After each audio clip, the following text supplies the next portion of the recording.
Yo, what's up, everybody? Master Stumpy here on YouTube, also gone by the name of DJ Meyer, and we're here live with the StumpyTalk Podcast, and with me, Master Stumpy, and my friend Josh. You can unmute yourself now if you want, and we can talk. Hey man, how you doing today? Good, good. How are you? Not too bad. Awesome, awesome. Alrighty, well, where's just gonna start this off? So far, we got as y'all can see in the ticker below, we got the order of the stuff that we're going to be talking about. And yeah, if you want to start off, Josh, if you want. Uh, so I'll just take it with OBJ. Alrighty. I'm gonna say he goes to Green Bay. Green I mean, Bay. Okay. it's wild that Cleveland let him go, especially with where they're sitting in the playoff picture with a crowded AFC and a Baker Mayfield that can't really seem to get it together 100%. I would Yeah. think that you would want star power on that team, but Green Bay makes sense, especially if he's not looking for a long-term deal. He goes, he gets paid. I think Green Bay offered him 446,000 for the rest of the year. Uh-huh. Plus, Cleveland has to pay, I think, 400,000 to him. He gets to play with Aaron Rodgers, build his resume up, probably look like an elite wide receiver again, and get paid next year. Yeah, I mean, on top of that, and for those who don't know, he is rumored to go to the Packers, Saints, Seahawks were an option, and I think there's another team out there I can't remember, but Patriots also an option that was out there. But I thought I feel like he may go to Seattle, but he did say he wanted to play for a contender, and right now they're not really looking like a contender, but. As much as all the everything that I'm seeing says leaning towards the Saints, just because of he wants to go back home, all that kind of stuff. Mm-hmm. But I just feel like if he goes to Green Bay playing with the Aaron Rodgers, he has a chance to really build himself back up and maybe get a huge contract next season. Yeah, I mean, I think Packers would be a good fit too, considering I mean the only real wideout they have is Devontae Adams, and it would be a nice little add-on to that offense to give relief to Devontae Adams, since he doesn't have to have all these big play games to make that offense run in the passing game. I mean, Aaron Rodgers makes the other guys look good, but I mean, it would be a nice change of pace for Rodgers to have an extra receiver that's decently good on that team. Yeah, especially looking at their, I mean, yeah, like you said, Devontae Adams is it at Yeah. the wide receiver position. I mean, they definitely have guys coming off the bench stepping up, but that's the only guy defenses are really looking at. And even if you look at it as a perspective of if he gets injured in 2-3 weeks, Oh yeah. man, you better hope that you have some guys that are really going to pick it up, or Aaron Yeah. Rodgers just isn't going to be able to throw people open that often. Or rely on that run game. I mean, Aaron Jones ain't no scrub either. Yeah, I So mean, they definitely do have the run game. Adams is a huge part of that offense. I mean, if he goes down and you don't have a true number 2 wide receiver, I think their game plan just falls apart. yeah. So yeah, that's yeah. OBJ to the Packers. Yeah, that seems like a nice little prediction. I saw a quote from well, really not really quote, kind of quote. I saw something on Facebook. It was. Bruce Arians being asked if he was going to go after OBJ, but he said no. They already got AB on the team, so I don't Well, think I mean, he said he wasn't going to go after AB either, so we'll see how that goes. we'll see. I don't know. I think they're kind of stacked as it is with Chris Godwin, Mike Evans, AB, Rob Gronkowski, and OJ Howard, Leonard Yeah, Fournette. if you I throw mean, Adele in there, that team is just, man, they're there's no going to be stop. good for way too long. They're going to be good enough to where I'll admit that it's just that I'm going to fucking hate Brady at that point. I already do, but this doesn't help the Like, situation. I don't like Brady, but if they get OBJ and they just start going on a couple year run with until he's like 48 years old or something wild, Yeah. I'm going to hate him probably 10 times more. But Brady could probably play till he's 60, not going to lie. At this rate, he had I OBJ. mean, not yeah, I mean, I see where you're going. The dude does take care of his body, and he really, Yeah. I mean, Um, yeah. yeah, I mean, he doesn't show a ton of decline either. I mean, he's had off years, off games, but man, he still looks good. As much as I hate It's him, I hard think it's hard to argue with it. Yep. As much as I hate the guy, he's my MVP vote at the moment. I mean, I haven't seen anybody else that really step up. Besides, Derrick Henry was my second close, but he's obviously hurt, so he can't be it. And usually they're quarterback heavy when it comes to picking players anyway. So Yeah, I mean Derrick Henry. That's man, that's rough. He yeah. especially with this 17 game season, he was going to shatter some records. He was already on pace. I honestly think he'd probably break 2,500 yards if he's like dead serious of getting like 30 carries a game kind of deal. But Oh yeah, they that were working also, him. yeah, that's also what hurt him too. So yeah, Yeah, I mean that's definitely what kind of looking back at some of the highlights and stuff, especially where the announcers are talking about, oh well, he's had this many carries on this pace to be the number one in carries in this many games, and man, his body took a beating, and now they lost probably their best offensive weapon. I mean, no disrespect to Jones, but and he yeah, hasn't really got it together in that system yet. yeah, yeah. That's just a big hit for them. As we move on, there's another thing we're going to talk about is, well, as OC mentioned in our chat, someone checking car. Poor guy's witnessing his team crumble before his eyes as we speak about the Raiders and their season so far. Oh my God!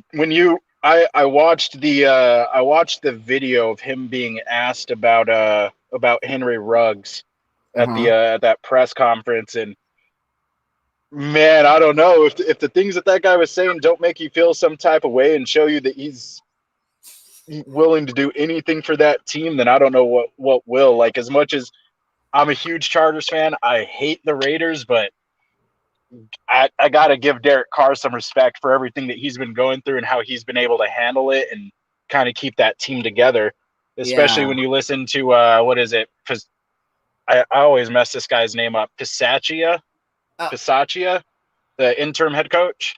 Oh, I don't know how. I'm Like, especially listening to him talking about how much Derek Carr stepped up. Man, that guy's going to be. He's a pretty solid quarterback, and if they get a good team around him and the Raiders stop being the fucking Raiders, he might have a solid career. Yeah, I couldn't believe they lost that game versus the Giants last week. It just hurt.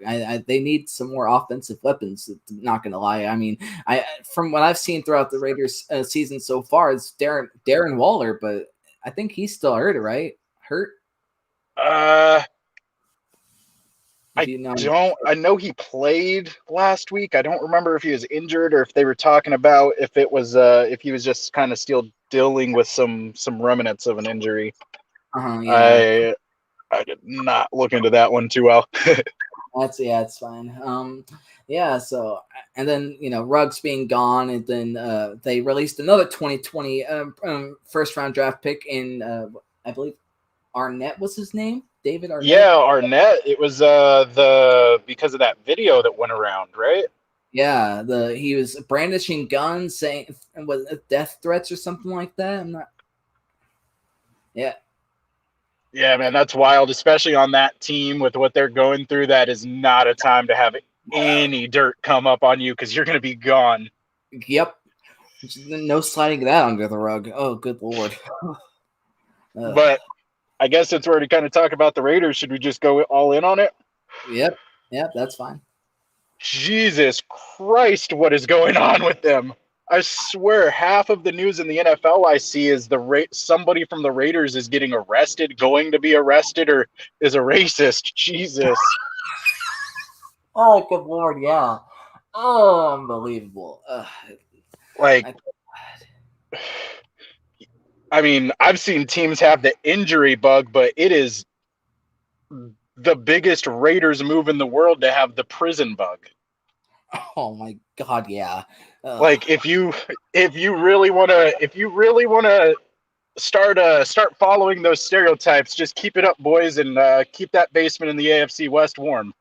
OC mentions in the chat it was because an Instagram user said to Arnett, "I'm 5 minutes away."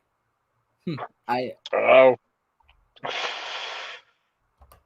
I mean, that makes sense. I mean, yeah. As much as it sucks, the dude made a mistake. He may have gone to do something, but good chance that he wasn't. You made a mistake. You did something dumb, but he's got to pay. Like, there's consequences. Yeah. Like, hopefully the dude just learns from it, moves on, and I mean, maybe one day he gets a shot back into the NFL and can come out and be a star. I mean, this whole situation, these situations that come up just baffle me. You're a player in the NFL making millions or thousands to millions of dollars, and you're gonna screw it up over a video like that. Like, ugh, that's just unfortunate. Yeah, and I mean, obviously, if Arnett wasn't being arrested for murder, he didn't do anything. Obviously, yeah. So, I mean, yeah, all the stuff going on with the Raiders, minus the John Gruden thing. I'm not even going to talk about that because, dude's kind of a POS. But yeah. I mean, with all the other stuff that's going on with Arnett, Ruggs, that it's all just bad decision making. It's not like these people are evil, horrible people that are just going out trying to like kill people. They're just probably young, have millions of dollars, and are doing stupid things. Yep, just not really mature enough to do stuff with the money correctly. But I don't know. Yeah, it's crazy. Anyways, well, next up, we got the whole Viking situation with Dalvin Cook. He was claimed victim. He claimed victim of a really serious incident. Right? If you want to talk about that, you can. Yeah. So. Couple videos that I dived into. Shout out to Microphone on YouTube.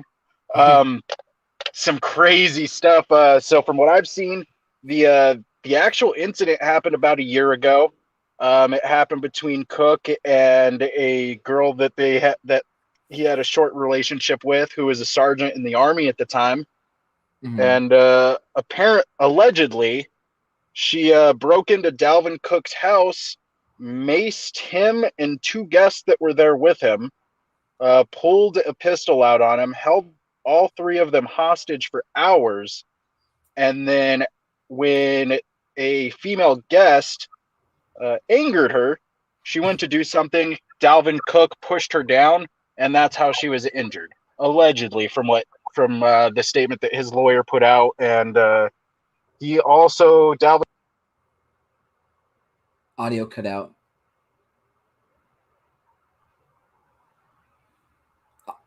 Well, I can hear. Wait, are you there? We back? Yeah. All right. So he basically came out in a statement today. I'm not going to try and pull it up because my audio might mess up again. And said that he's the victim in the situation. That time will tell, and that the facts are going to come out. So. Yeah.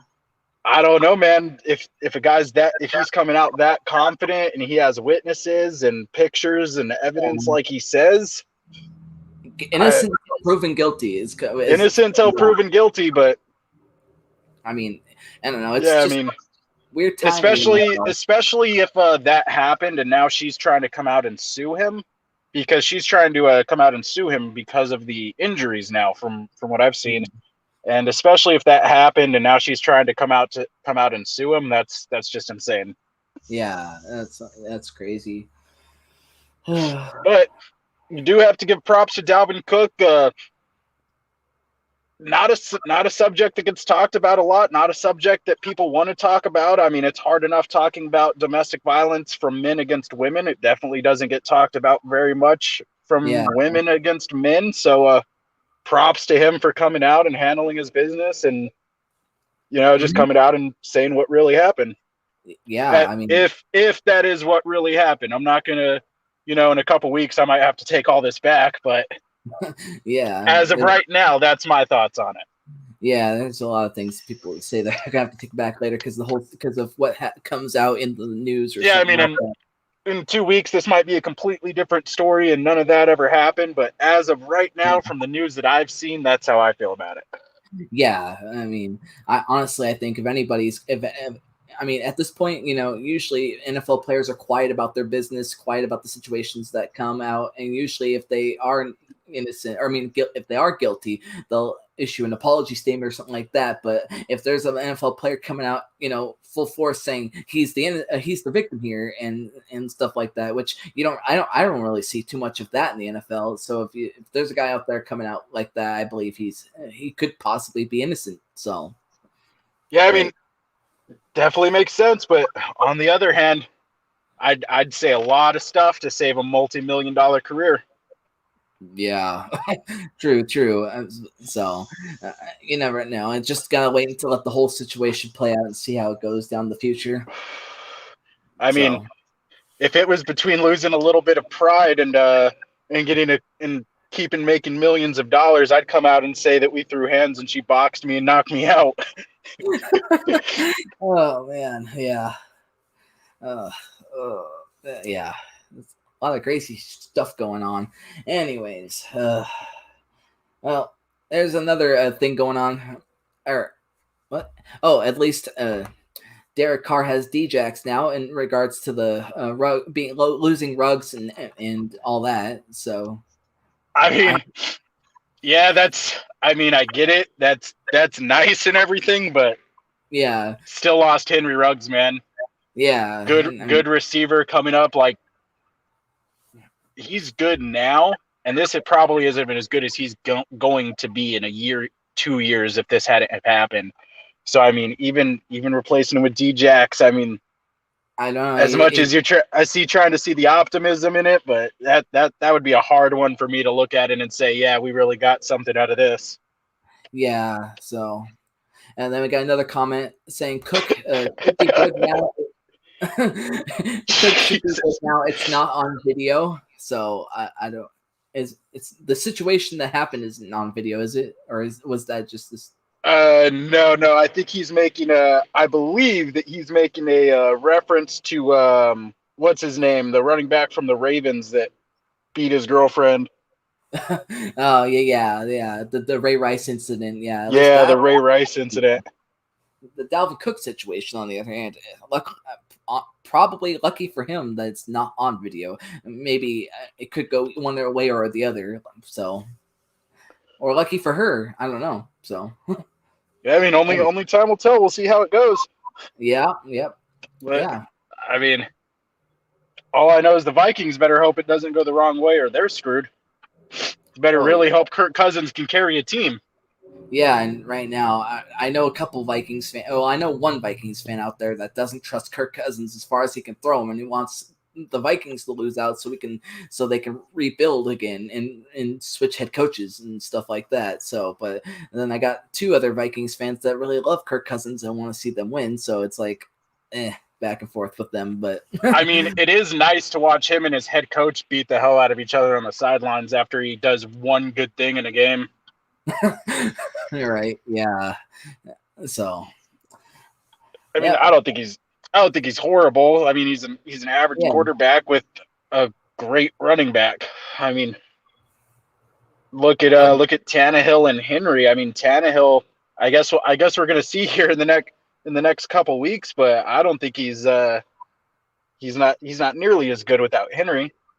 Yeah, so I mean, exactly. we'll see if Cousins can carry a team without a really good running back pounding the rock. Yep, both situations, both Vikings and Titans, same thing. Yeah, let's see how good these quarterbacks are without their number one running back and taking the load off them for 30 plays a game. Oh, wow, DJ, you're out here lying on your friends. Comment says, I never said I loved Kirk, though. Well, I mean, I didn't really say. I guess I guess I shouldn't say he loved him. I'd say he didn't hate on him, or doesn't hate on him like the other guy does. So the Vikings just aren't a flashy team, and as much as they're not a flashy team, Chargers face them next week, and I'm scared of it. I mean, I definitely think it's going to be a tough game. It's going to be, if the Chargers want to come out with a win, they're going to have to grind. Speaking of the Chargers, I thought, I don't know what's going on. I sometimes I think they're getting weaker over the weeks, or that game versus the Browns was just a fluke, because I thought after being able to put up 50 points, I thought they were just going to steamroll teams now. Yeah, I don't know. Outside of last week, Herbert's Herbert's definitely look lost, and you could definitely tell that teams are playing different against the Chargers, because Yeah. this isn't the Chargers team of last year where you can BS the entire game and then come out last second with a win because of turnovers. This is a game you really have. This is a team that you really have to play now. So a lot of teams, especially after the Ravens game, where the Ravens really broke the code to get pressure on Justin Herbert. I Uh-huh. think they're just being out schemed, especially with Staley as a first year head coach and playing against guys like Bill Belichick and Harbaugh and people who've been in the league for a long time and are really good head coaches and can play that head coaching chess game. I think he's Yeah. just getting out schemed, and they're going to have to get it together. I think he's only going to get better as a head coach, but if they are serious and the team and the organization thinks that they can make a run this year, Uh-huh. they need to make up for that little bit of lack in coaching experience and start making some moves like OBJ. Like, I almost wanted to put the Chargers as a dark horse candidate to get him just because it would make a lot of sense. They are contenders this year. They have a great quarterback who can throw the ball deep, which OBJ thrives on. I mean, Uh-huh. Herbert's got a rocket for an arm. It would be a Absolutely. great fit for him. I just don't trust the Chargers GM Tom Telesco to actually make a move when the team needs it. He's more of the type of guy that waits till the offseason and tries to get a bargain. And hey, guys, we'll go at it again next year. Uh-huh. Not really an in season. I mean, especially watching the trade deadline. We got Roberts. He's playing. He's rostered as a wide receiver, and he's a kick return specialist. Also, Uh-huh. great addition for the team and special teams. But man, could have used trading for another offensive lineman to help bolster that lineup a little bit. We could have got a speedy wide receiver like Odell, or even man, I don't even remember who is really available right now, but could have Uh, done something to help that team out a little bit more to make up for some of the things that we're seeing, especially on the defense, where could have went for what's the Bears defensive tackle? Man, I'm blanking on it now. Akeem Hicks? Akeem Hicks, like, man, that would have been a great trade, especially to shore up a horrible run defense. Uh-huh. But Exactly. Yeah. for the fifth year in a row, the Chargers are averaging above 5 yards a carry. Uh-huh. Like that's horrible. You can't let a team get 5 yards on a run play on first down almost every time and expect to win games. Yeah. So at this point of the season, what do you think is the Chargers' weakest link? Is it the offensive line or the defensive line, or maybe I don't know. The offensive line, I believe, when I look last, is ranked 9 in the NFL. It's not a bad offensive line. I just Uh-huh. think adding another key piece would have helped that run game, especially with the Austin Eckler being a smaller back. We do have Joshua Kelly and Larry Roundtree on the roster too, but younger guys, not very experienced. I believe they both already had a fumble this year. We need to get some big guys up there to make holes for Eckler, but I'd have to say the run defense is the biggest weakness. Teams go in there every week knowing that they can just run the ball up the middle, and they're not stopping them. Okay, yeah. I mean, at this point, what leads me to the next part of this discussion. Mitchell Schwartz is still a free agent after 9 weeks in the NFL. I'm trying to figure out why he is. Like, is he just too old, too expensive, not as good as people think? Or I don't know. Maybe he could be a nice add-on to a team to build up the line. Yeah, I mean, he came off of an injury with the Chiefs last year, right? Oh, I didn't remember if Was he was he hurt. was he injured last year? I don't remember, but I mean, yeah, I mean, especially the Chargers have a pretty, outside of Bulaga and Corey Linsley, they do have a relatively young offensive line and pretty young depth at offensive line. So even bringing in a veteran who's not necessarily going to be there to start, how they do with quarterbacks, to mentor it up, I think would even be a great move for the Chargers to make, to really help the offensive line come together and protect Justin Herbert and really start to clear holes. because you see flashes of it, but then Brian Bulaga gets injured, and Storm Norton comes in, and he's garbage. Yeah, the injury to Mitchell Schwartz apparently was last year. It was a back injury that occurred during a Bills game, the Chiefs and Bills game, that had him out for the season, and he had surgery in the offseason for that back injury. So that's what that was. So I mean, I don't know. I haven't looked into him enough to know exactly what he's really asking for his contract or anything like that. But I mean, he was a starter on the Chiefs offensive line last year. Obviously he was doing something, because when their starters are gone, they fell apart. Yeah. Especially a veteran presence with an offensive line. I think adding him would be a great move. Especially now after the trade deadline's over, where you kind of just have to get the best free agents that you can at the positions that you really have holes in. Yeah. And especially with the Chargers having Storm Norton starting right now, with Brian Bulaga being in and out of injury, they need to get somebody in there who can block. Yeah, absolutely. So, alrighty. As we move on to the next topic of discussion, I did put it in the stream. It's Steelers versus Bears officiating. What do we think about that? I think the officiating as a whole is pretty just garbage, but I don't know. I think it's garbage. Yeah, I mean, everybody's probably heard it a lot of places. I'm just going to say it again. I think fans would be fine with games being called differently individually. Like in one game, a play being PI, and a similar play in a completely different game not being PI. I think fans would be completely okay with that. But I think it's when you see a game like the Steelers-Bears game where everything is called so inconsistently throughout the game that it's almost like multiple officiating crews are there. Yeah. Calling it completely differently. I know that I definitely saw a roughing the passer call on Roethlisberger or it was a no call. Or no, it was a roughing the passer call from a hit on Roethlisberger. Yeah. And it was a side-by-side of Justin Fields being hit the exact same way, like almost scary close, frame for frame, almost exactly the same. No flag. Yeah, so, that's easy. I mean, it's been talking about how bad NFL officiating is, at least since I can remember ever talking about the NFL. They need to get it together, because they're putting way too much power into the refs' hands. They're letting refs decide games, especially now that sports betting is getting really big. These refs are deciding millions and millions of dollars every single day. Yeah, I mean, I don't mind if the call is no call or something like that. I know that refs miss a play here and there every once in a while, which is fine. I would rather they try their best to keep it consistent at some level. I just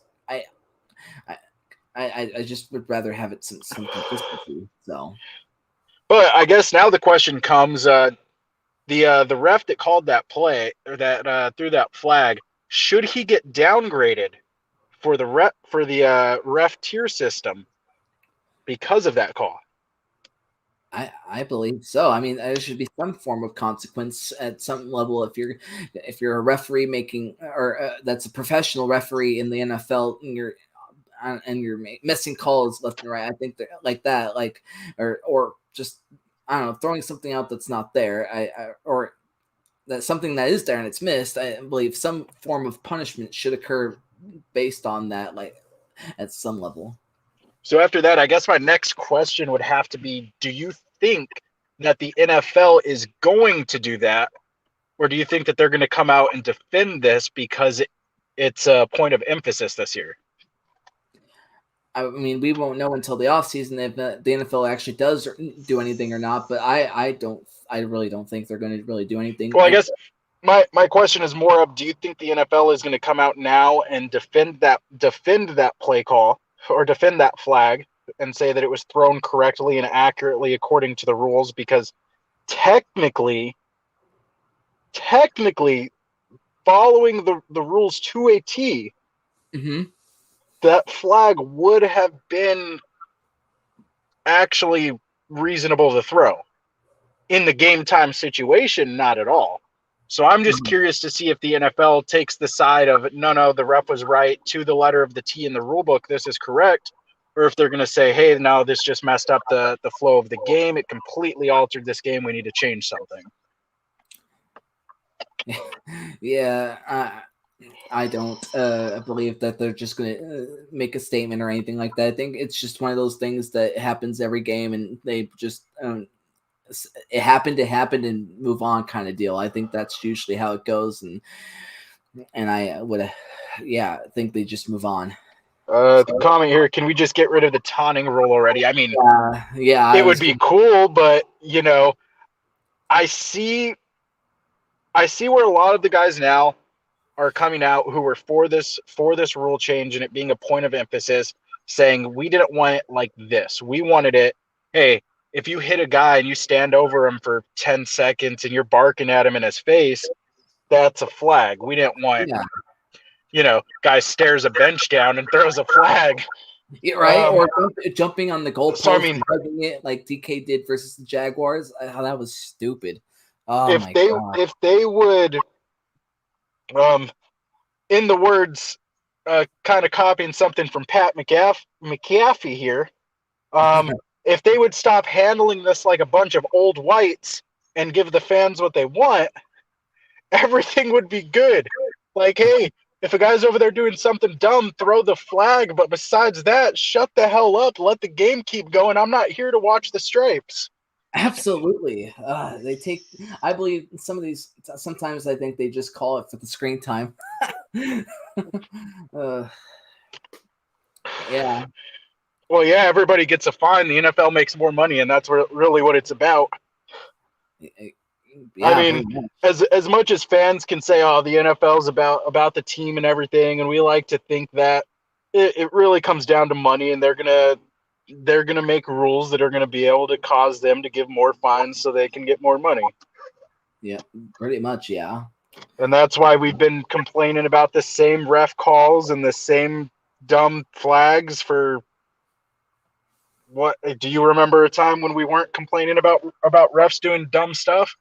I think it happens every year pretty much at some point in time. So, and I really thought with the when they implemented the XFL's replay system that it would be a huge change. I thought that they were really going to implement that and that they were going to really take it in stride and try to do a lot of changes in officiating, but yeah, it's not. It doesn't seem like they're going to use that system to their advantage.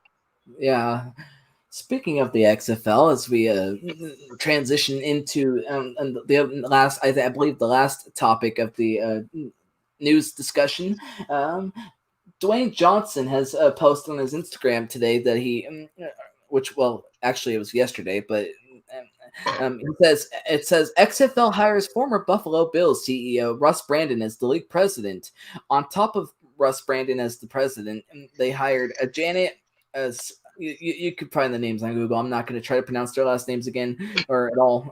As the Janet as the CMO, Rob CFO, Scott Harneman as the SVP Enterprise Technology, Mark Ross football operations, Jay Rotham as the broadcast operations, Jordan Slatcher as the CBO, Cindy Wagner people operations, and Doug Whaley as the player personnel.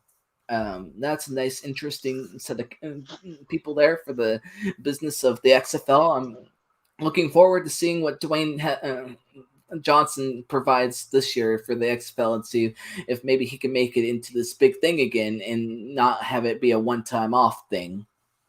Yeah, definitely. The XFL was great. It just fell through COVID. It happened, but it's exciting to see Dwayne Johnson, somebody who I think is really going to put a lot of effort into this and get something done. And maybe even in a shorter time than we think could be a competitor to the NFL, which could even be really good for huge NFL fans because competition drives change. So I'm excited to see what he does. I'm excited to see if he fixes a lot of the things that NFL fans are complaining about and see if maybe that'll push Roger Goodell into pushing for changes in the NFL a little bit more.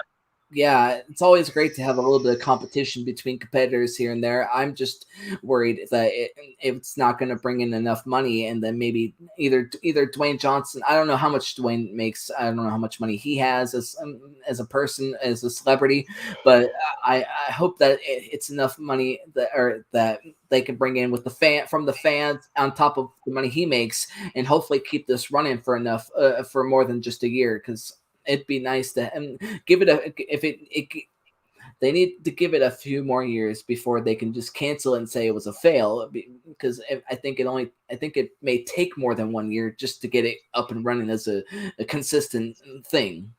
Like Yeah, I mean, being it definitely is going to be hard, especially because the NFL's been around for a long time. You have very deeply rooted fans that, as much as I liked watching the XFL, I didn't make as much of an effort to watch it as I would a Chargers game. So yeah it's definitely going to be an uphill battle. But I think if they I think that The Rock is a great person to have leading that, and I think that he's yeah. definitely going to. I think that there's going to be some changes in the game of football, how it's played. Audio cut out again. All right, we good? Yep. Yeah.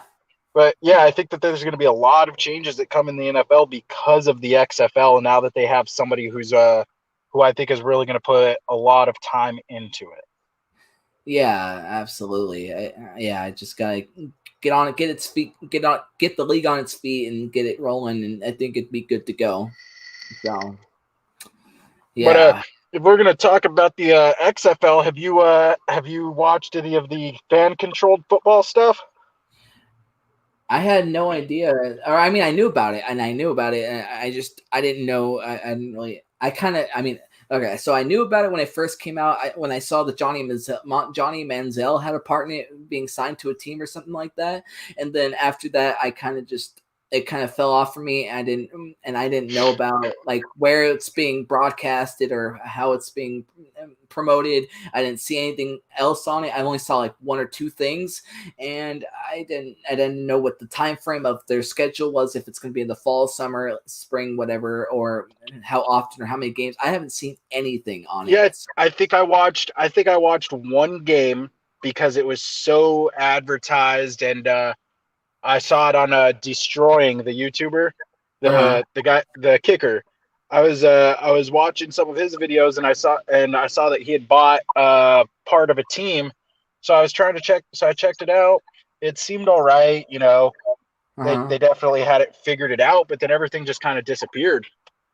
I because I haven't seen anything about it either on Facebook, Instagram, or well, I don't check Twitter anymore, but I haven't seen anything anywhere about it after that little bit. So Yeah, it's insane. There definitely needs to be some sort of competition league, or some at least something comparable to the NFL. Maybe not on the scale, but on the product that they deliver. uh-huh. Like it just needs to happen, or or I don't think that they're gonna change anything unless it's hurting their pocketbooks. Yeah. So yeah. Anyways, I think we can move on to the week 10 in the NFL. Well, unless we actually before we do that, I think have we discussed everything we wanted to discuss? I mean, there's I just coming to mind. I just realized we forgot to mention the last week's upsets, like the Bills being upset by the Jags, so and a couple other I games. mean, like you were talking about earlier, leave it to Urban Meyer to win by a score of 6-9, and do Oh, it 420 days after the last Jaguars win in the United States. oh my God, that's so. What's the word I'm looking for? I can't think of the word I was looking for.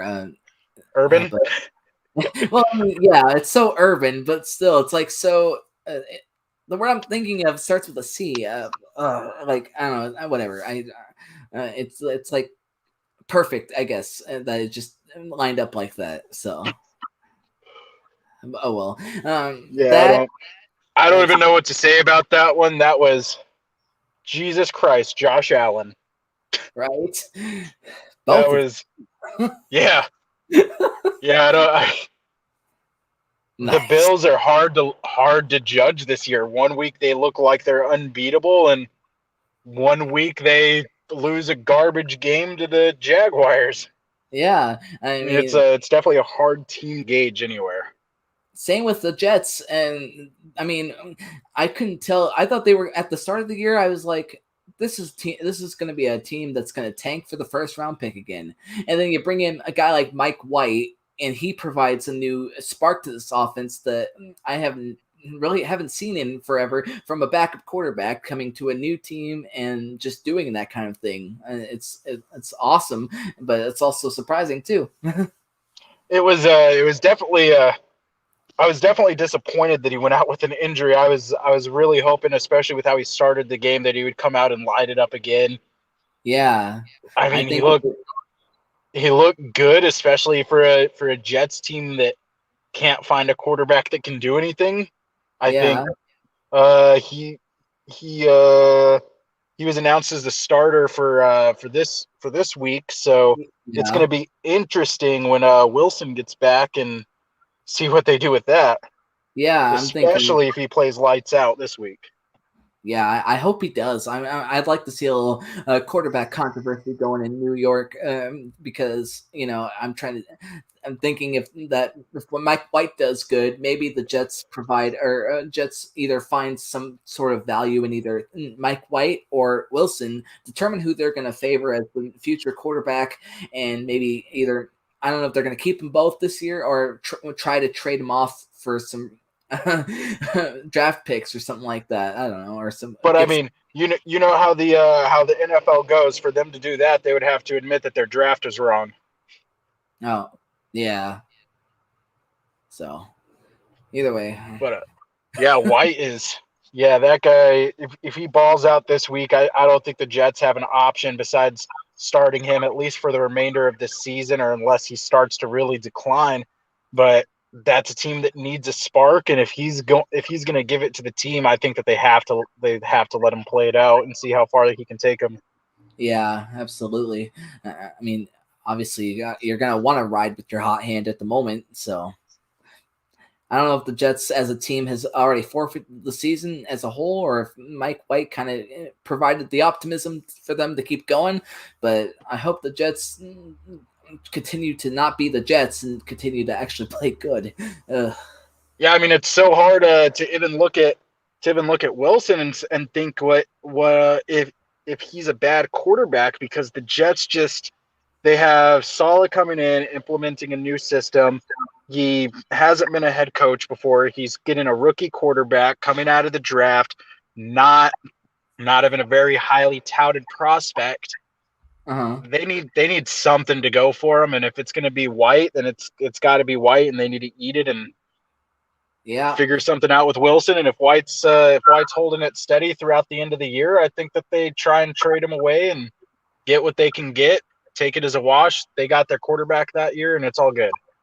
Yep, I think that's how I feel about the Seahawks and the running back Rashad Penny. I mean, since he's come to the league, he was the first round draft pick, I believe, in 2018, and he really hasn't played up to the potential of his draft spot either. And I think that Pete's still trying to run him like he is that first round draft pick, and just trying to see if he can get something out of him because I don't think he's the guy, or at Yeah, and least I he mean acts that's. like it. Oh, sorry to cut you off. Go No, ahead. okay, I mean no, that's got to be hard on the Seahawks too, especially when they draft a guy thinking that they're going to get a bell cow back that's really going to be able to take them downfield, and then they've because of his development they've had to kind of go to a running back by committee, and they can't. Nobody has time to get into a rhythm with that. yeah, exactly, and it's hard with Chris Carson being out too for these last few weeks. Russell Wilson, I'm glad they're both back versus the Packers, but I don't know I don't, honestly. I think besides Chris Carson's 1,000 yard seasons, I think that they would need to find some sort of value out of him and maybe find somebody else to go after because I don't think Chris Carson is the guy either. But I don't know. The Seahawks are. getting all these running backs, and none of them are the guy. And I mean, The Seahawks are a hard one to judge with running backs. I feel like, though, especially with the controversy with Russell Wilson and the Seahawks coming out this year, where he was upset that he wasn't being able to eat a little bit more and throw the ball a little bit more, and they had all that. I feel like that's also making it difficult a little bit to get the running game into a rhythm because I feel like the team is skewing their play calling towards Wilson to make him happy. Yeah, I mean, which I don't mind. I think we should go back to I think we should go back to kind of how it was when Beast Mode was here, and we run him, and then have the play action plays on every so often, which would work tremendously because of how good Beast Mode was. But we haven't been able to find a guy that goated in a while since. Yeah, and Wilson is a great quarterback, but absolutely. the entire team, everything on that team, if they score a point, it's going through him one way or another. I mean that team is on his shoulders, and they need to get him some help, especially with Pete Carroll's touted as this guy who can find talent. He's great with his players and all this stuff. It's time for him to find some talent and get his guys some help. Yeah, because they have a lot of pieces that make them real competitors. They just need to help their quarterback out and open up the playbook a little bit, or make it to where they can open up the playbook a little bit, and he can find a receiver in space instead of having to sling it into tight windows every time. Especially with them coming off of this injury, you'd think that they would have been making moves to get him some more help. Yeah, I'm surprised they haven't really tried to go after anybody either besides OBJ, which OBJ would be a great add-on if he does come to us. But I would like him to come to the Seahawks as a player, ball out and do his thing. I'd just rather him not come to the Seahawks and be a drama queen and complain that he's not getting the ball a lot, or at least have his father not complain that OBJ is not getting the ball a lot. I mean, in my opinion, though, Russell Wilson is a lot better than Baker Mayfield at finding those wide open wide receivers, especially on crucial third and fourth downs, where Baker Mayfield kind of seems to struggle. And even watching that video that his father-in-law had posted, there's a lot of them where it's third downs, fourth downs, and he's past the first down marker, wide open. I think that's a throw that Russell Wilson is going to hit every time. Absolutely, but I sometimes I also do believe there's a couple of situations with Seattle. I think there's the situation where I think we need to clean house at the coaching position. Besides the offense coordinator whose name just blanked on me. And then Ken Norton. I think everyone besides the offense coordinator should go. Even Pete. I think Pete is a little too old for the game now. Obviously he has the young spirit in him. He's always had the young spirit where he's been great, positive coach, but I think he's not as. I think he's lost his coaching step since he's been in the league. So I think he should. Yeah, it seems like Pete Carroll is just trying to run an offense in the NFL that doesn't really exist anymore. I mean, there is teams that still play the really run heavy offense, but they're playing it in a completely different way, where they're not just lining up and saying, "Hey, we're going to run it down your throat." The NFL is too good now. Linebackers, defensive linemen, they're fast, they're big, they're strong. It's hard to do that. Where you watch the Titans, even with a power back like Henry, they do a lot of misdirection and they do a lot of motion to help open up lanes for them that I think would really help the Seahawks out. Yeah, I think that would be a nice change of pace. Just bring in a new offense or something like that, because I think the one that Pete's running is just not it. And then obviously on top of Ken Norton Jr. And Shane Waldron was the guy. That's whatever. Ken Norton is the one. Another guy. He needs to go. I think he's just doing a terrible job at coaching defense at some point.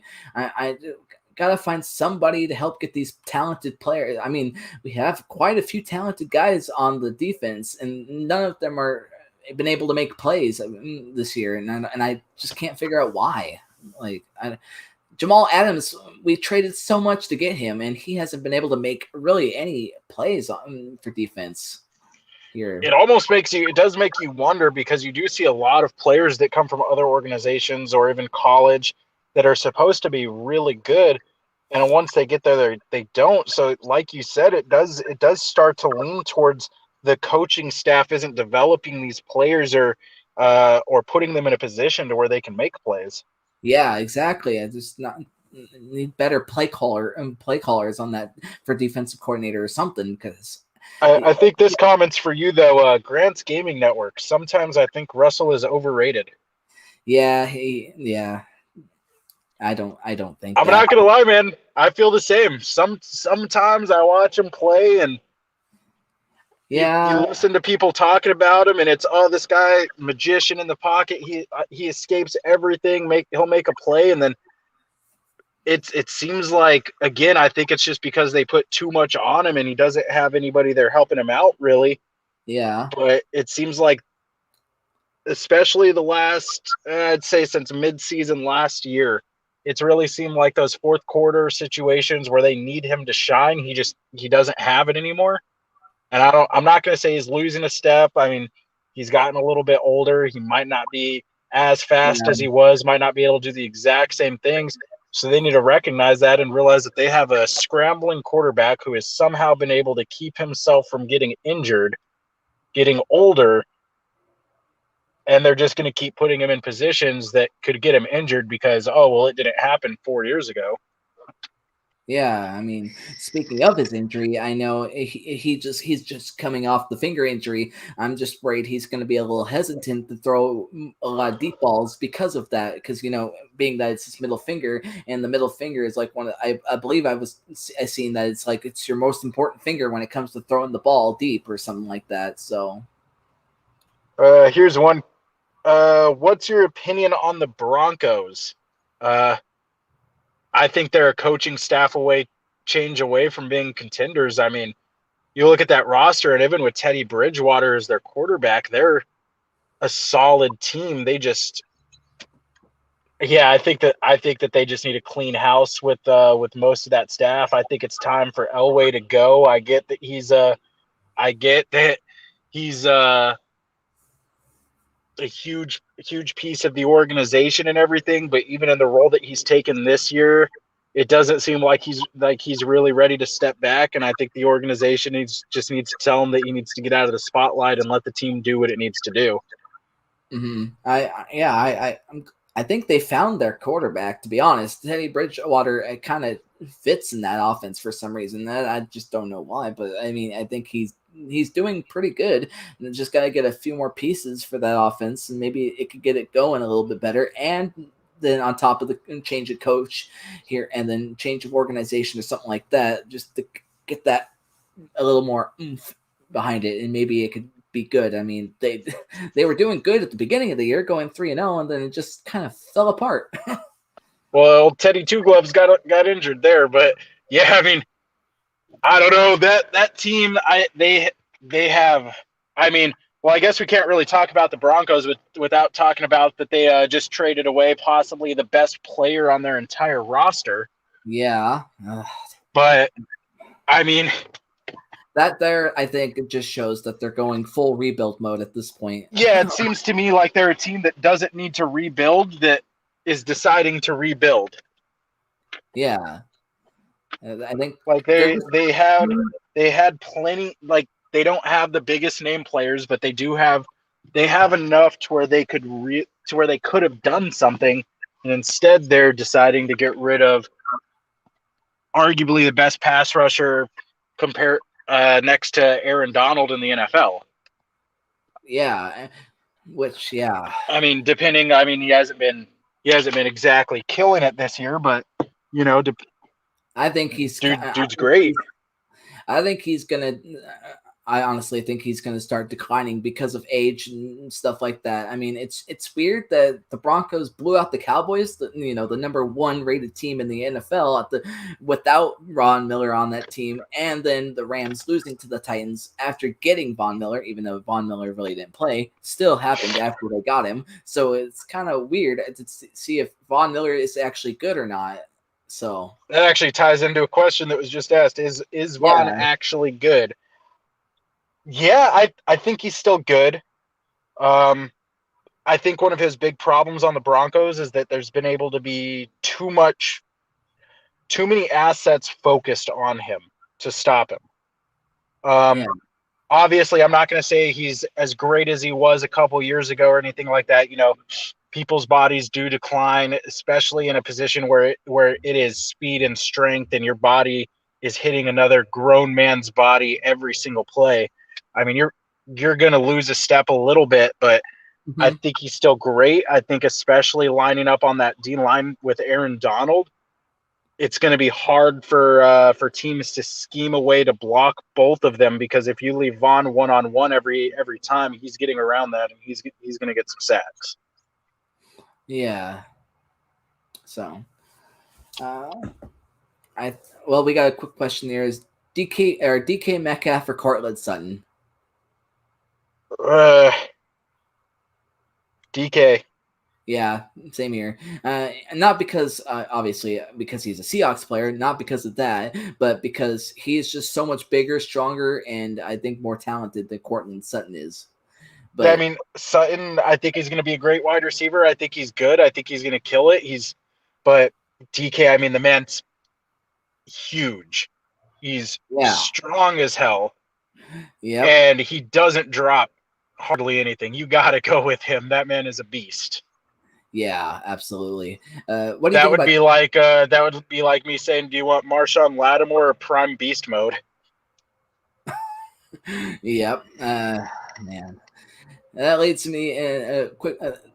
To what is your thoughts on Cam Newton? It's a, Rocket Baboon in the chat says Cam needs a job. Swear that Washington should call him up, but which I think would be a good fit because Um, um, I uh, what, what's his minus name? the situation of it, I think the player that I'm going to compare Cam to at this point in his career is probably Kaepernick.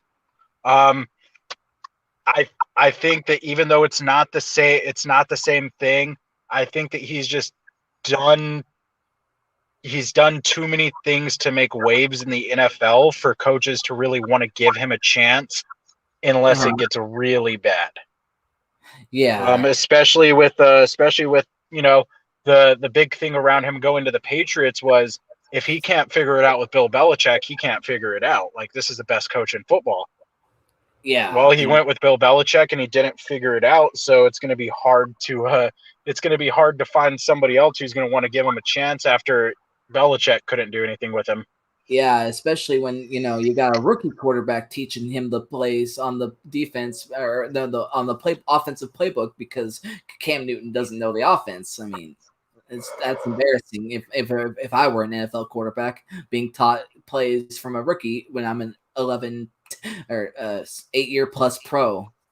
Yeah, I mean, that's something that I just feel that you can't, even from a perspective, like, not even looking at it from owners or coaches perspective or anything, looking at it from a player's perspective, even that like second string left outside linebacker on the team is looking at Cam Newton, this veteran former MVP that can't even put in the effort to learn his own playbook. Man, Yeah. that guy's sitting there thinking, this is our leader. I'm over here second string busting my ass every day. I know this playbook 5 different ways over, and he's going Mhm. to lead us. Especially after already having a year under that offense as it is, which probably Um, would which would probably explain why he hasn't done that good because because he doesn't know the offense and that's why he did bad his year with the Patriots. So all right, so I'm going to read off some of these questions because you got a couple in here. yep. Do you think Colin Kaepernick could have won an MVP if he'd kept going and went into full prime mode? Uh, Um, no. With how he was playing, he was getting not benched. not at all. He wasn't doing it, like, just looking at it from a football perspective. I mean, it's very possible he would go out there and kill it, but with where he was trending, I can't He was say on a that down. I can't say I think he would do anything and feel confident about it. Yeah. Next question we got is: should the Lions draft a quarterback this year or next year? Sorry.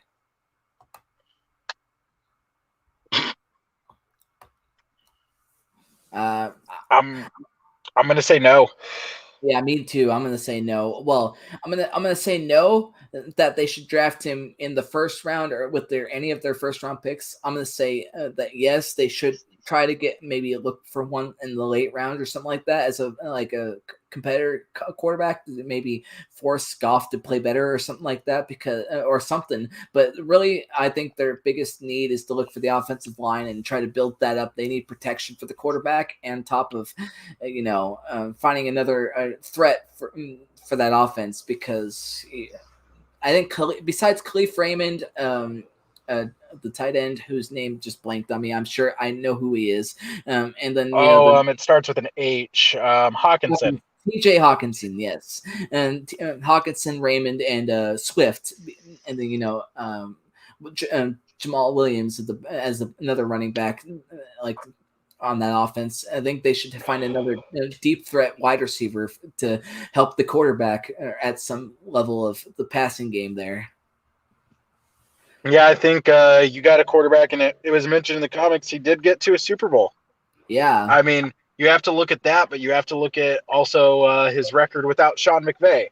That too, on top of it, because two different coaching staffs and all that, and it's got to be a little bit time there. I think with the blockbuster trade, as big as it was, they have to pick up a couple extra pieces in the draft and give him another chance next year. I don't think they're going for a quarterback this year. I think that they're probably going to pick up a wide receiver, maybe a lineman, a couple key pieces to help him out, and maybe next year will be all right. Let's see if you can actually do it here.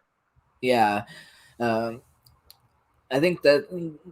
Well, besides, okay, I'm going to say this about the Lions, but they do have Khalif Raymond, and I think this offseason, if they don't do it for the rest of this year as a whole, I think they should either try to way to build him up or let him learn a little bit more of the playbook or something else, or maybe get him work a lot more reps or something. But Khalif Raymond has actually been a surprising receiver on that team from what I've seen in recent games. But yeah, I mean, definitely. I feel like they got lucky on that one. They have a wide receiver group that isn't that great, and they got one of them who stepped up and is starting to ascend his skill level a little bit and become a bigger part of the team. But I think that's just dumb luck. I think they just got lucky. They have a guy that stepped up a little bit. Broken clock works twice a day at some point. Yeah. St. Brown has potential. Yeah, St. Brown. Yeah. Yeah. Dude definitely has potential. Here's a good one. Should Booger McFarland take over Gus Johnson's announcing job? Absolutely I think they should actually both just take over each other's jobs. But do it in a way where I don't have to ever see any of them or hear their voices again. I mean, I love Gus Johnson, but as well as Rocket. I'm not copying his comment, but I like him as an announcer. I think, but I just can't stand like listening to Booger McFarland and his obvious calls. I mean, at least with Booger McFarland, I know that he's saying dumb things because he's not that smart. With Gus Johnson, when he says dumb things, I have to sit there and think that went through his head, and he knew it was dumb as hell, and he still said it. Yeah, that's crazy. I think the next topic of discussion, as we move on to weekly predictions for Week 10 now, we got, our first game is tomorrow, and that's going to be Baltimore versus Miami. Who do you think is going to win, and why? Baltimore's taking it. Miami, I mean,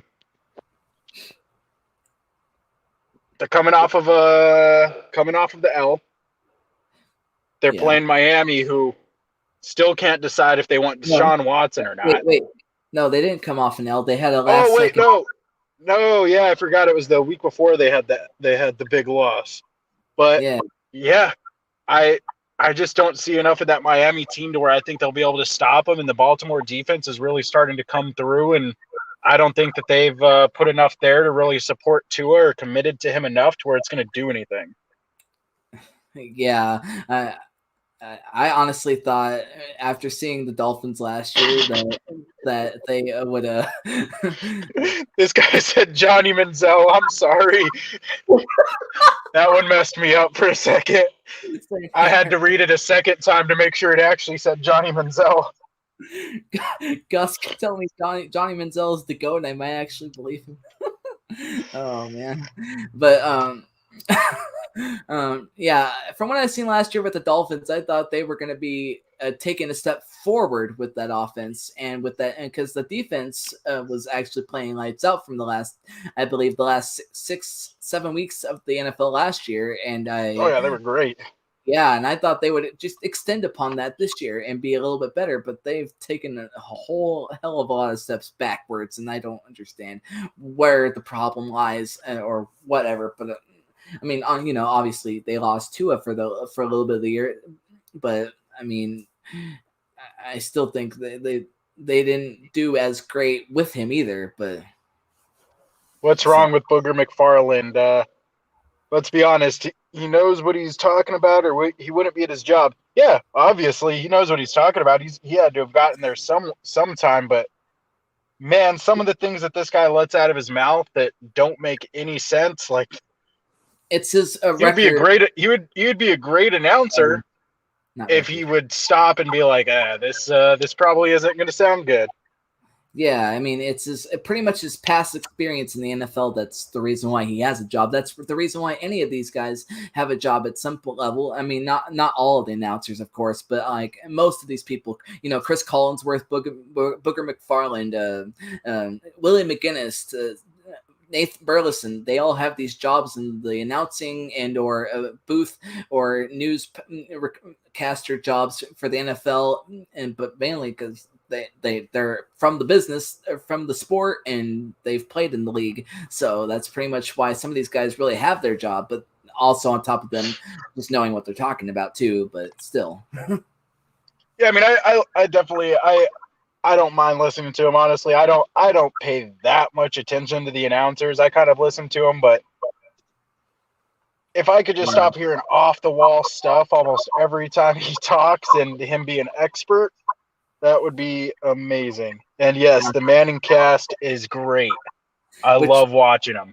I would rather see the Manicast on top of the game instead of, the announcers on top of the game. I think they should just replace it altogether and put the Manicast as the main broadcast team for the games for Monday nights. I mean, it's something different. It's I mean, the NFL broadcast, like the announcers, they try, but most of the time it's a lot of dry stuff.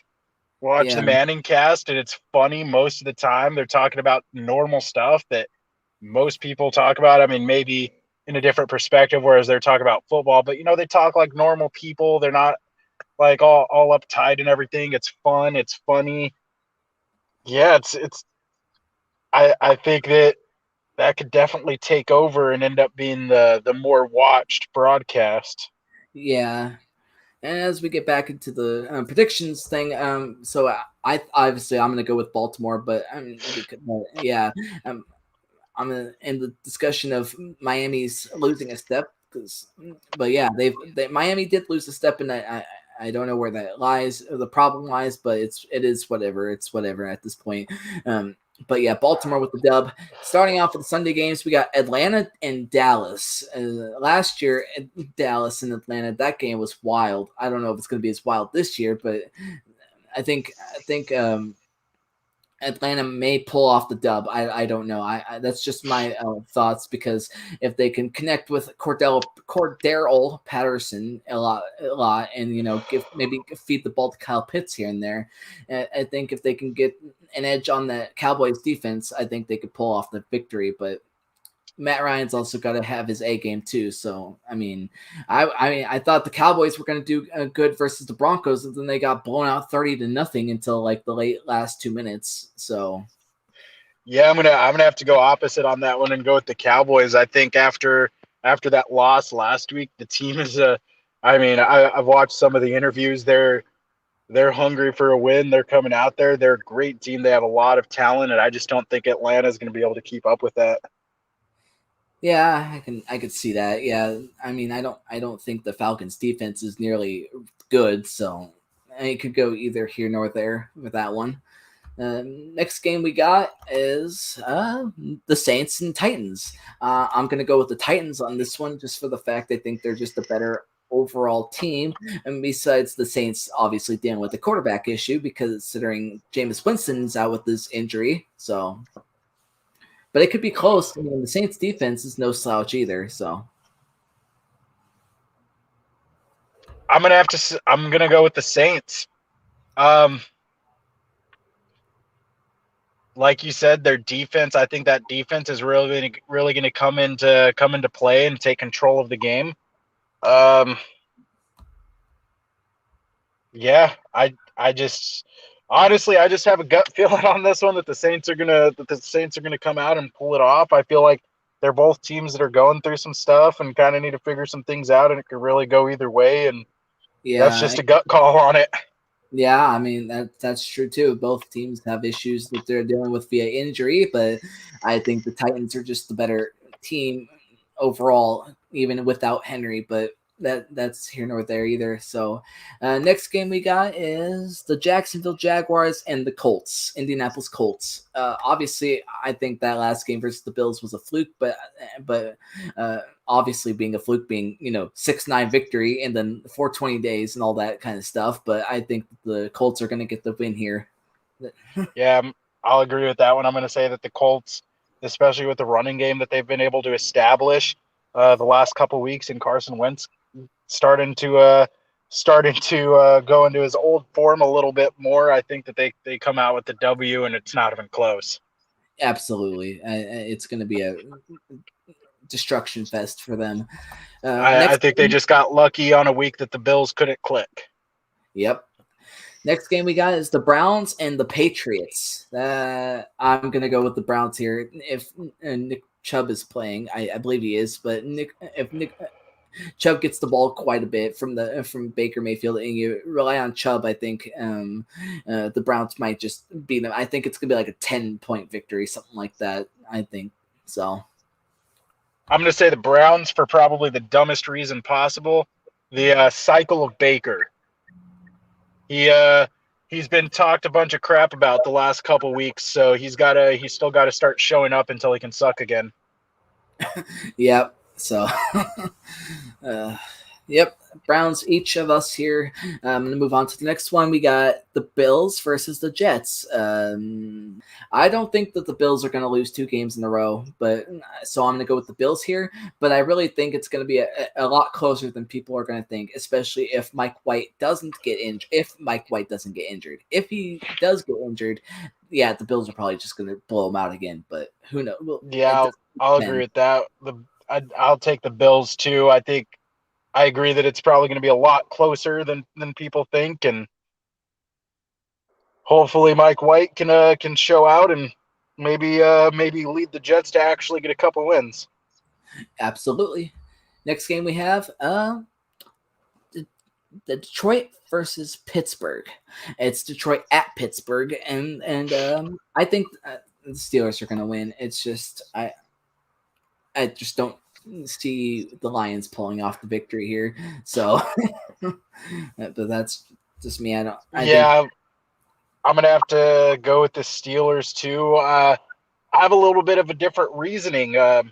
Since 2015, the Steelers have the biggest penalty yard differential in the NFL at home. I'm not saying it's the refs or anything like that. Mike Tomlin's a great coach. They have a great crowd. It could be noise, but the Lions aren't that disciplined of a team. And I think the Steelers are going to take advantage of that. Ben Roethlisberger, although he is declining, is still a veteran quarterback who can take advantage of obvious penalties and make something happen with that. yeah, and plus that defense being as good as it is, maybe I don't. Yeah, I think that defense is too good for the Lions as well, especially based off how the Lions have played this year. I think the TJ Watt's probably going to eat. So, Yeah, Jets fans have been through enough, though. Sorry, I hope White gets it together. yep, I'm rooting for something good to happen there.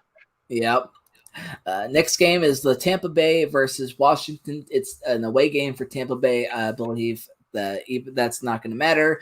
Tampa Bay with the win here. Obviously, being as stacked as the Buccaneers are, I mean, I don't know if Washington's going to come to play. I just think that Tampa Bay is too good. What do you think?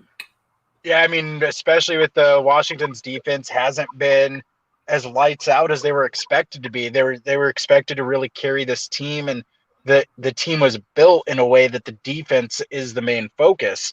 So with that not coming together, I don't think they really have much going on, and they're not going to be able to really compare to any weapons on the offensive or defensive side of the ball that Tampa has. Yeah, honestly, I think that that their defense was a little overrated because they were expected to be this top 10 defense in the year, and they really haven't played like it. And yeah, but Yeah, they that team I don't think just isn't built to go through a defensive dry spell. Um, it yeah, still seems like they're in a rebuild. it is kind of. So I mean, it is kind of surprising as well, considering Ron Rivera being what former defensive coordinator a while back, and his before his days at Carolina, and obviously being a defensive minded guy. It would be nice, or I thought it would be a little bit nicer to see that their defense would be playing good, but I think maybe give it a year or two and maybe it will be better. But yeah, overall I yeah, think that the Bucs got this win. they they definitely do have a young defense, and I think it will come up, especially with the key players that they have. Yeah, so next game we have is the Panthers versus the Cardinals. I'm gonna go with the Cardinals on this one. I believe even with or without Sam Darnold, and I just think that the Cardinals are an overall better team. I'm not sure if Kyler Murray or DeAndre Hopkins are going to be back, but I don't think that's going to make any difference either. I mean, they just beat the Niners last week without them both, so. Yeah, I And mean, I think you hit everything on the head. I mean, you pretty much hit everything. This team is just stacked.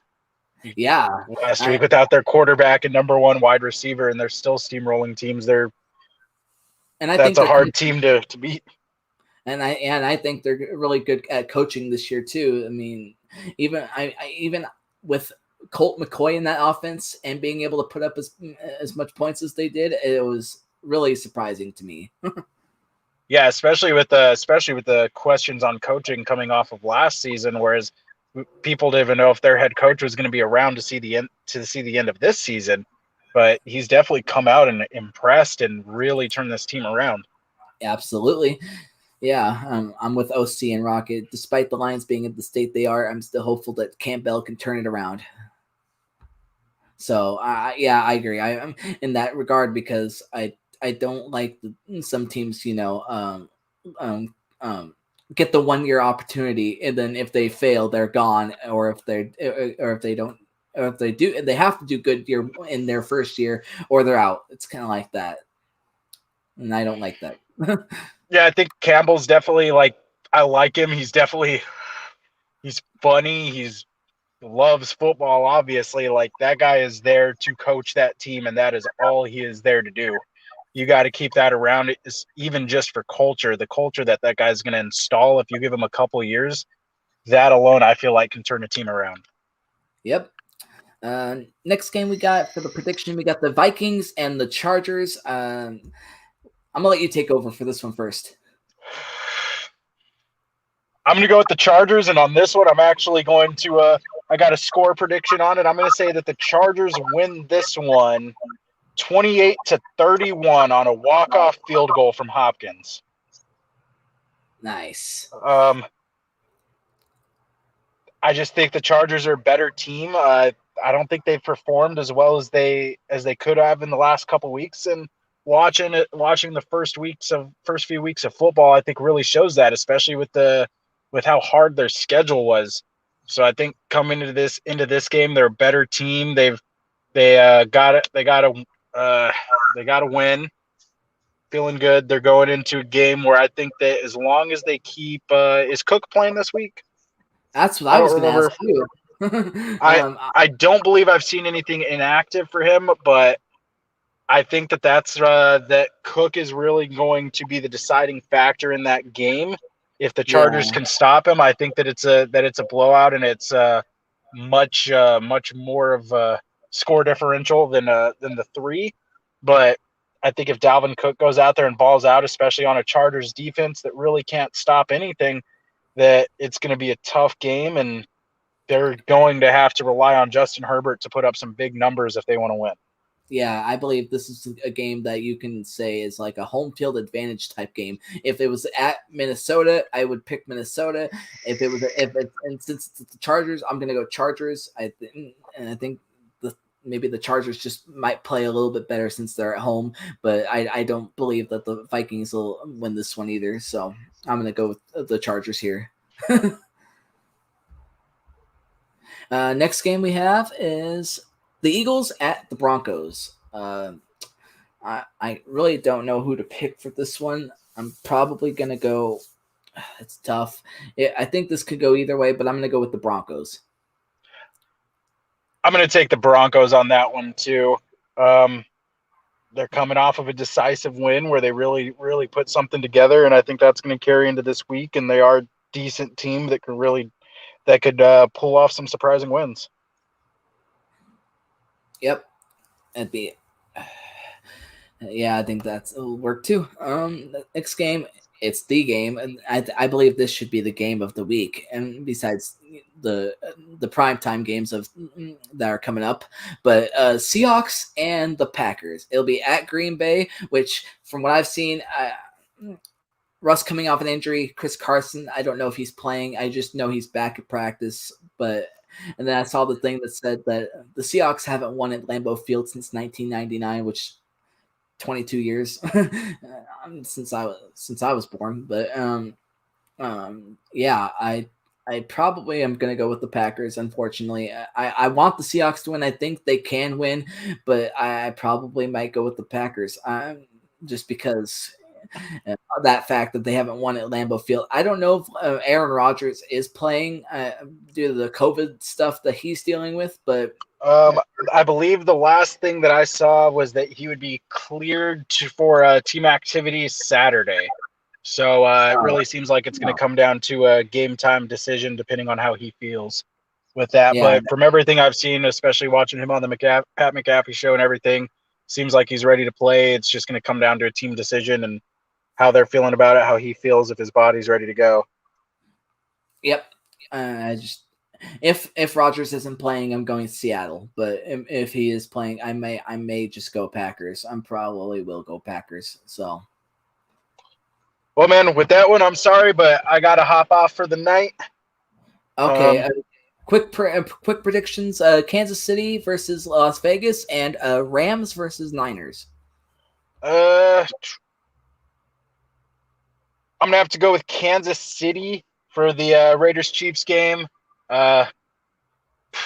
It's Kansas City. They're going to get it together at some point. I just don't think that this is a game that they go and that they lose.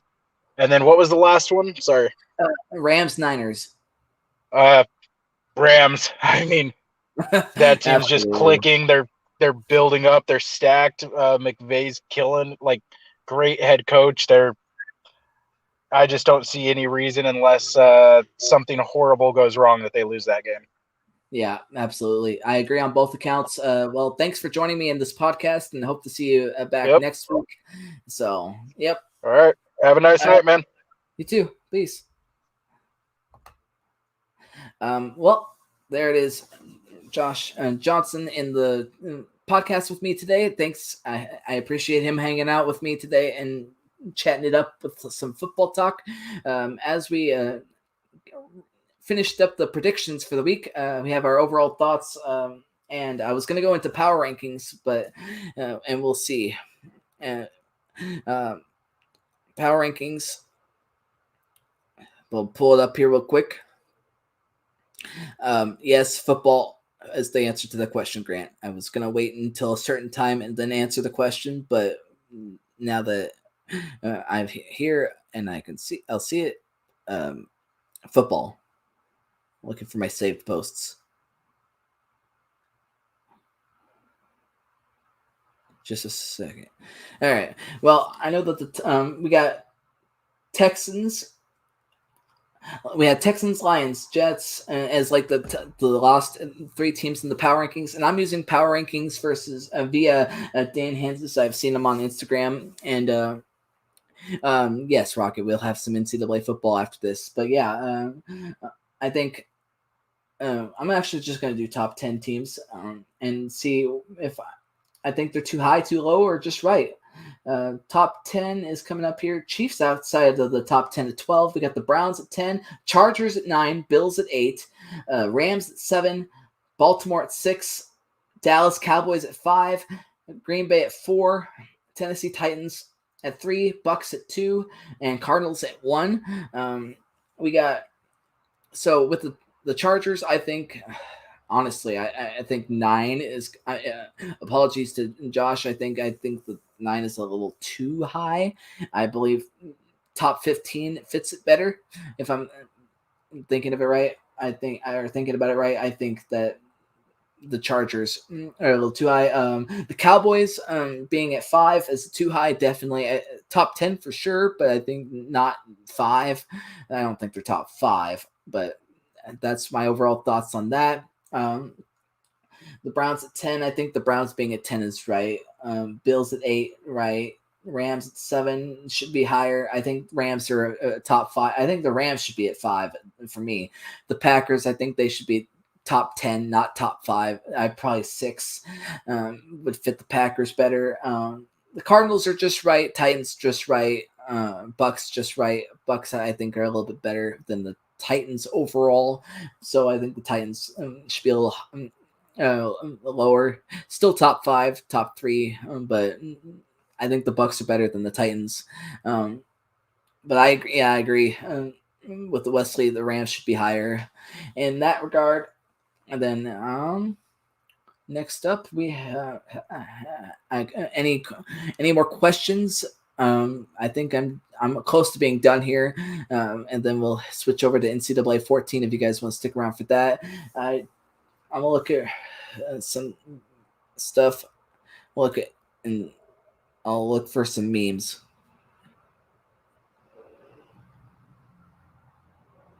The latest meme is maybe sure I don't meme of the week. I'm just gonna get out of the way. It's Ian Rappaport post on NFL memes-it. It's an incomplete fracture for Sam Darnold, and then it follows with the comment saying, "This man can't even complete a fracture." I think that's hilarious. Let's go Barkley or Chubb. I'm gonna go Chubb. I honestly, but it comes to Sam or Saquon Barkley, I think he just hasn't been the same since his injury. So, and he's just lost a step since his rookie year. And so he just hasn't been good. But Chubb is obviously the better running back right now, and I'm going to go Chubb. You saw that meme 2 minutes ago. You did. Nice. I think we're situated with the podcast this week. I should be back on next Wednesday at 4 unless anything comes up or something. So I thank you all for watching. Hit the like button, hit that subscribe button, stick around for more of my stuff if you haven't already, and I'll see you guys soon. DK or Keenan Allen? I'll end that with this one with the last question. DK or Keenan Allen? As a route runner, I'm going Keenan Allen, but as a mauler deep threat guy, I'm going to go DK Metcalf. So, see you guys later, and I'll catch you on the NCAA stream if you guys do want to watch. So, peace out. Go. Well, usually ends with the Go Cougs, but obviously it's not the Coug stream. So, just see you next week. Peace.